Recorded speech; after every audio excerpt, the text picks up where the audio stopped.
Copyright disclaimer. Under Section 107 of the Copyright Act 1876, allowance is made for fair use, for purposes such as criticism, comment, news, reporting, teaching, scholarship, and research. Fair use is a use permitted by copyright statute that might otherwise be infringing. Non-profit educational personal use tips the balance of fair use. Viewer discretion is advised.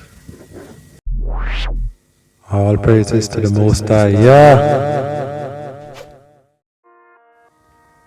Greetings, viewers. I'm going to tell you a story. A true story of what happened to my family. Let me introduce us. This is Natasha, Hannah. That's me, Matthew. Firstborn, Michael. And lovebug, Shiloh. A loving family who walks as closely possible to the Most High in these wicked times.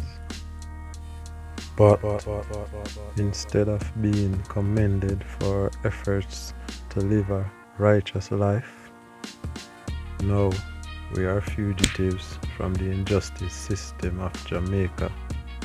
And this is how the Ministry of Health and its representatives abused their power, violated our rights, gangstalked and gaslit us, ultimately tearing our family apart. Let's begin. It all began when we brought Natasha to the St. Anne's Bay Hospital for Michael's birth. When she was admitted and brought to the maternity ward, Natasha had advised the health workers not to immunize Michael as yet, as we had within a year to do so, legally. When asked why by the health workers, Natasha explained that she had her personal reasons, and she had within a year to do so, according to the Immunization Act of 1986. However, the health workers completely disregarded her request and immunized Michael anyway without her permission. So, we never got to see our firstborn son in his natural state. This, of course, infuriated me as a father, and I wanted to track down the nurse responsible for completely disregarding our rights as parents. But I was already baptized, and I had already digested the word of the Most High, which said, "Leave vengeance unto me." Neither was I financially stable to pursue it legally, so I let it go. Some people call it being red-pilled, but that was my first dread pill, because that incident caused me to be a Rastafarian. That was the time when I began locking my hair. Fast forward to Charlotte's birth.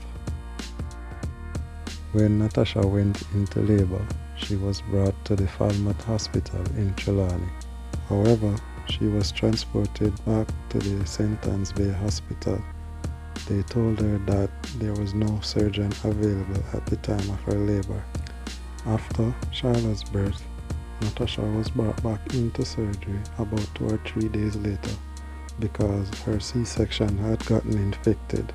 Doctors had to reopen her C-section to get rid of whatever was causing the infection. The entire time she was there, Natasha was being given powerful antibiotics and also drugs for the immense pain that she was feeling. And Charlotte was being breastfed with these powerful medications Natasha was taking. This, of course, impacted my earnings because I had to stay home for over 3 weeks while Natasha was in the hospital, because Natasha is a stay-at-home mother who usually stays home with Michael.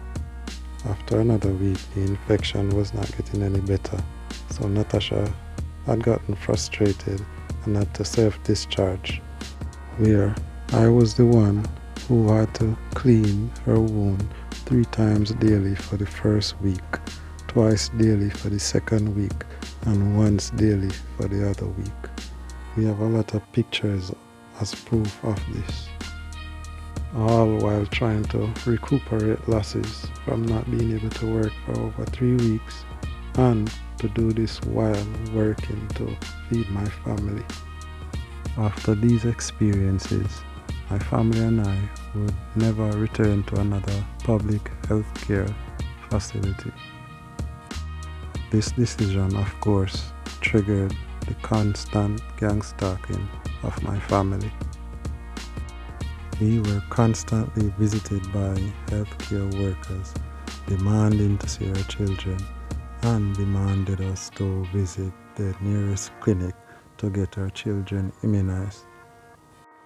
These healthcare workers, or health representatives, were not concerned about our experiences at the facilities.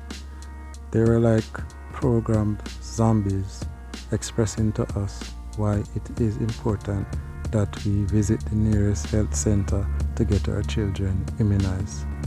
Each time they would visit us, they would get the same answer: not interested.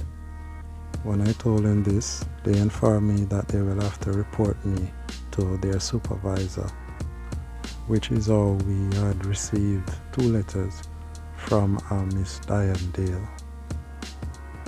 After receiving the letters, I called the Falmouth Hospital to try to speak with Miss Dale. I got through to her the first time I called, but as soon as I introduced myself and what I was calling about, she told me that she was in a meeting and could not speak at the moment.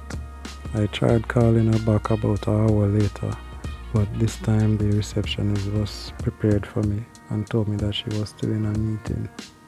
I tried calling her a third time, but the receptionist did not transfer me to her and again told me that she was still in a meeting. I tried calling her again the next day, but I got the same response from the receptionist there.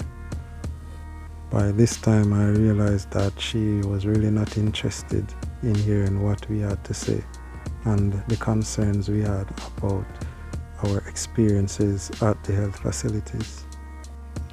The letter urged us to comply with the law and get our children immunized before a prescribed date, which is why I desperately tried to set up a meeting with her at the hospital. I even speak to her over the phone, but she was just not interested. Instead of taking the time to speak with us herself or meet with us, she sent another representative on her behalf. I was not home at the time when the representative came, but she somehow got my number and called me. This representative was different. She also tried to convince us to get the children immunized, but she came from a more religious standpoint. However, her religious standpoint was of the Roman Catholic persuasion, trying to convince us that Jesus would want us to vaccinate our children for protection. I told her that her assertions were fear-based, and operating in fear is a low vibrational state of being, which makes the body susceptible to all forms of illnesses and diseases. However, she rejected my position and reasserted that Jesus would want us to immunize our children. I was not surprised because I heard the Prime Minister of Jamaica with the same concept. Take a listen. The conversation that I am wanting to have with you is that taking the vaccine does not in any way reduce your faith in God. God is going to protect you, and the way in which you are protected is that He has created man with the intelligence to create a medicine that can cure. Let's go back in time for a minute. Hannah was born February 2020. I am not her father, reason being because Natasha and I had separated about a year or a little less than a year before her conception. Also, she was not living with us anymore. She was living with Hannah's supposed father. However, her new relationship did not last because she was back living with us within a month and a half. Initially, I did not know she was pregnant, but after a few weeks passed, the signs were clear. Natasha wanted to abort after discovering that she was pregnant, but I told her that if she did that, she could not live with us anymore. So, 8 months later, Hannah was born in February of 2020, and I took on the role of Hannah's father because her biological father was not interested. Fast forward to October 8, 2023. Hannah was home happy and playing as usual when unfortunately she fell from the bed and broke her arm. I knew it was broken because upon inspecting her arm, it had a slight bend. So I decided to make a homemade splint and put it on her arm, due to the bend in her arm being only slightly visible, and she could still flex her arm and move her fingers without any indication of pain. And I intended to bring her to a private doctor so that she could get an x-ray when I had the money to do so further down in the week. However, before I could do so, on Friday the 12th, the CPFSA came to my home. When they came, me, Natasha and the kids were home. Natasha was gardening and I was in one of my cars doing some maintenance work on the interior. So they approached Natasha and began asking her for sensitive information without introducing themselves. That was when I came out of the car and approached them and asked them who they were and what the visit was about. After a few minutes of denying them the sensitive information until they identified themselves, they finally did so. Then we began speaking to them and giving them information like date of birth, if they had birth certificates, and so on. Meanwhile we were speaking, one of the women observed the splint on Hannah's hand and inquired about it. We told them that Hannah had fell from the bed and hurt her arm, and they asked if we had brought her to the hospital. I deceptively told them that we had a professional look at it, but that was not true. They demanded me to remove the bandage, but I wouldn't, so one of the ladies went to her car and called the police, which they came about 3 to 5 minutes later. When the police came, the woman spoke to the police and the police came to me and demanded me to remove the bandage from Hannah's hand. I was still reluctant to remove the bandage. However, Mr. Crawford from the Ulster Spring Police Station informed me that they have the authority to use whatever means necessary, whatever force necessary to get me to comply. I removed the bandage, they inspected her arm and they saw a slight swelling, so they said they would bring her to the Falmouth Hospital just to make sure everything is okay. So they advised the police officer that they would be bringing Anna to the hospital to get her checked. Then the woman who called the police said if one is in need, they are all in need, so they should take all of them. She informed the police of this and the police instructed Natasha to get the children ready. The woman also went into my house while Natasha was getting the children ready. Natasha accompanied them to the Falmouth Hospital on that evening. At the hospital, the doctor x-rayed Anna's hand and found out that both bones in her arm was fractured. However, despite both bones in her arm being fractured, he declared that it was not serious and only needed a splint and a month and a half to heal and recover. The doctor and the nurse also noted that Hannah was not in any pain of any kind and did not prescribe any medication for her. After the medical examination, the same woman who called the police called me in the night and informed me that because Hannah's hand was broken, they will be keeping them. They also gave Natasha $1,000 and left her in Falmouth at about 10:30 to 11 p.m. at night. There is no transportation at that time of night, so Natasha had to seek shelter at the fire station. The fire station did not accommodate her. However, one of the firefighters brought her to his mother's house where Natasha spent the night. One of the ladies who came and took our children called me the next day and informed us that we had court in Montego Bay at 10 a.m. When we went to court, these were the allegations presented against us.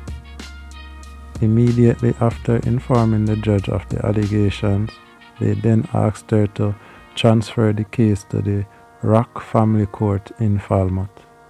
Then we got a new court date for the 16th of November. We kept in contact with Miss Forbes via WhatsApp to find out if we could speak to her children or if we can visit them anytime soon. She then advised us that we were not allowed to see or speak to our children. So we did not get to see or speak to our children for 33 days. That was until the next court date on November 16. Now, Michael is only 6 years old, Shyla is only 5, and Anna is only 2 years old at the time. They have spent every waking minute of their lives with their parents, which is also their friends and their best friends.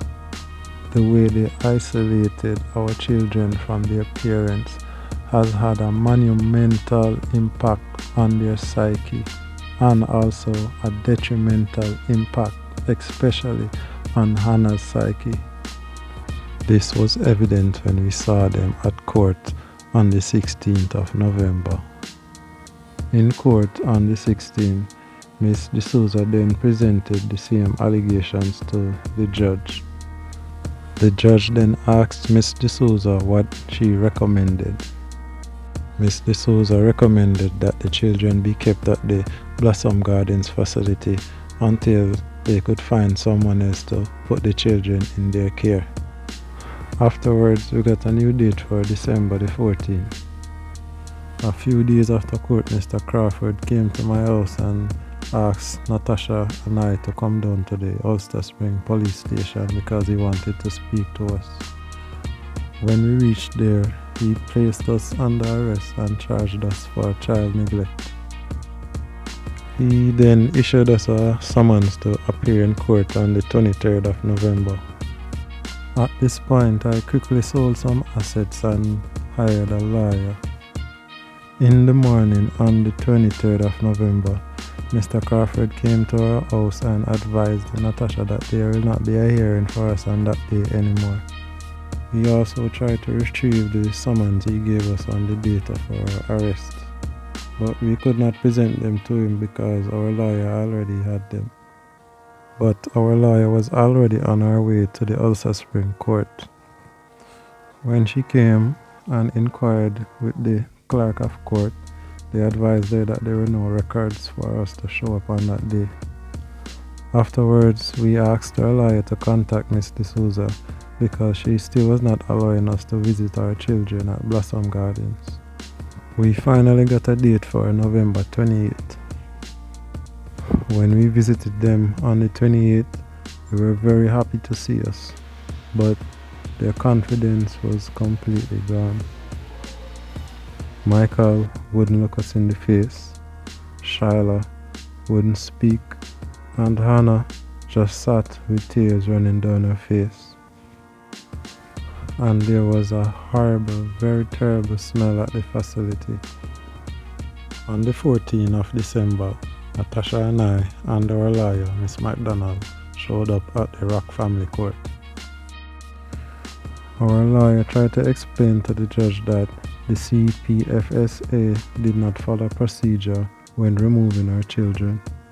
She also expressed the psychological harm caused to the children by not allowing them to be with their parents during this court process. Ms. McDonald then asked the court to release the children to us while the investigation is being done, as the children were not in any direct harm. But the judge advised Ms. McDonald that she had no standing in that court and asked her to stop impeding Ms. D'Souza's investigation into the matter. The judge then again asked Ms. D'Souza what her recommendation was. Ms. D'Souza advised the judge that the children are to be kept at the facility. We tried to get a letter from Ms. D'Souza to visit the children on the Monday after court, but Ms. D'Souza said that we could not because at Blossom Gardens they were having Christmas celebrations. On the 29th of December, we went down to the CPFSA office in Falmouth. We tried to get a letter from them to visit the facility because it was Michael's birthday.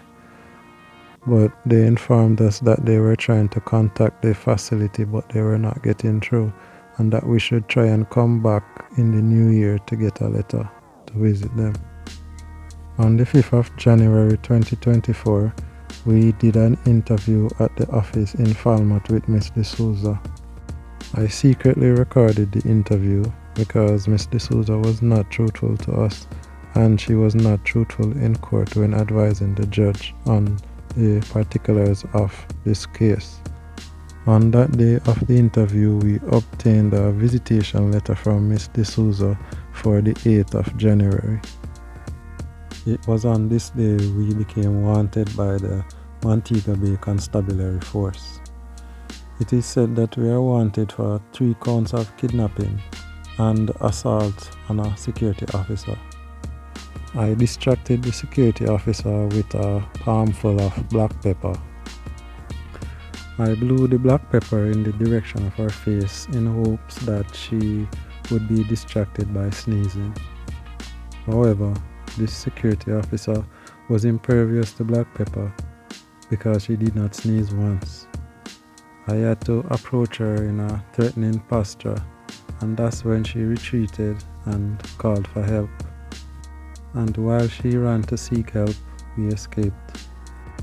After we escaped with the children, that's when I discovered that Michael had a black eye. It was because of this black eye, Ms. D'Souza would not allow us to see our children from the 18th of December until the 8th of January.